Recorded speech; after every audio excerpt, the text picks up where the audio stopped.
বাংলাদেশের জলবায়ু ঝুঁকি মোকাবেলায় গত ১৪ বছরে বরাদ্দের সিংহভাগই হয়েছে জানিয়ে ট্রান্সপারেন্সি ইন্টারন্যাশনাল বাংলাদেশ টিআইবি বলছে, মোট বরাদ্দের ৫৪% অর্থ দুর্নীতি হয়েছে। টাকার অঙ্কে যার পরিমাণ প্রায় ২,১১০ কোটি টাকারও বেশি। আজ বাংলাদেশে জলবায়ু অর্থায়নে সুশাসনের চ্যালেঞ্জ শীর্ষক গবেষণা প্রতিবেদনে এই তথ্য জানায় টিআইবি। সংবাদ সম্মেলনে সংস্থাটির নির্বাহী পরিচালক ডক্টর ইফতেখারুজ্জামান বলেন, বিশ্বের জলবায়ু ঝুঁকিতে থাকা দেশগুলোর মধ্যে বাংলাদেশ প্রথম সারিতে থাকলেও বরাদ্দ নগণ্য।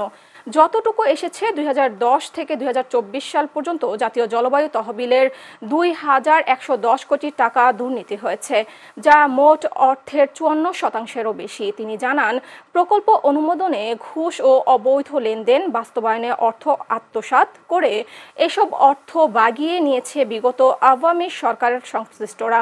রাজনৈতিক ও ব্যবসায়িক স্বার্থে অবকাঠামো ও প্রশমন খাতে সর্বোচ্চ অর্থ বরাদ্দ দেওয়া হতো।